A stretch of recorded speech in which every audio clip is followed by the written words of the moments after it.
దయచేసి ప్రభుత్వ అధికారి దృష్టికి కానీ లేదా ఎన్నికల వరకే రాజకీయాలు కాబట్టి ఎన్నికల తర్వాత శాసనసభ్యుడిగా నా దృష్టికి తెచ్చిన ఈ చెప్పిన అంశాలన్నింటికి సంబంధించి పరిష్కారం చేసే బాధ్యత, దానికి సంబంధించి అటువంటి అర్హులైన వాళ్ళందరికీ ఆ పథకాన్ని ఇప్పించే బాధ్యత నాది, ఈ ప్రభుత్వంది.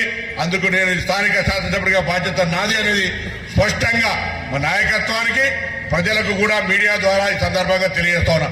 దయచేసి ఆందోళన అవసరం లే, నిలదీశాలు గొడవడే అవసరం లే. ఎవరైనా నేనేమంటున్నా, రాజకీయ పార్టీకి ఒకవేళ నాకు చెప్పడం ఇబ్బంది అయితే అధికారికి చెప్పండి. నేను అధికారులను కోరుతా ఉన్నా, ఎవరు పార్టీకి సంబంధం లే, వాళ్లకు న్యాయంగా ఇది కావాలని అడుగుతా ఉన్నారు, అర్హతున్నదంటే కాగితం తీసుకొని దాన్ని పరిశీలించండి. నేను మంత్రిగా ఒకరికి రేషన్ కార్డు ఇవ్వడమో లేదా ఇందిరమ్మలు ఇవ్వడమో అంటూ ఉండదు. నేను ఎవరికి రేషన్ కార్డు ఆపడమో ఇందిరమ్మలు ఆపడమో కూడా ఉండదు. న్యాయపరంగా ప్రజల ముందర లిస్టు పెట్టి అర్హత గల వాళ్ళందరికీ ఇచ్చే కార్యక్రమం చేస్తా. కొద్దిగా సంఖ్య ఎక్కువ అవుతుంది కావచ్చు, సంఖ్య ఎక్కువ శాంక్షన్ తీసుకొచ్చే ప్రయత్నం చేస్తా.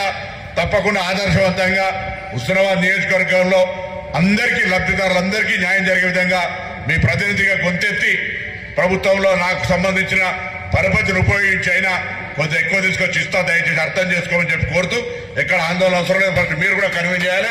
మీరు కూడా కన్విన్స్ చేస్తే, మీరు ఫస్ట్ కన్విన్స్ కాకపోతే ఎక్కడన్నా మీకు నోటీస్ వస్తే మీరు నా నోటీస్కి తెచ్చినాక నేనేం చెప్తా అంటే, ఎప్పుడు కానీ సమాజంలో ఓల్డ్ సిస్టంలో సామధాన భేద దండ ముందు చెప్పండి. అరే వాళ్ళు చేస్తారు, మనం ఎందుకు చేయమని చెప్పండి. లేకపోతే మీకు ప్రజాస్వామికంగా ఎవరికైనా నిరసన చెప్పే హక్కు ఉంది. నేను నా దృష్టికి రాకుండానే చెప్పకుండానే ఎవరైనా నిరసన చేస్తే కూడా వాళ్ళకి హక్కు ఉన్నది. కానీ నేనేమంటాను, నేనంతా కూడా ప్రజాస్వామికంగా ఉండాలనుకుంటున్నాను. కాబట్టి ఎవరైనా ఏదైనా ప్రజల సమస్య ఉంటే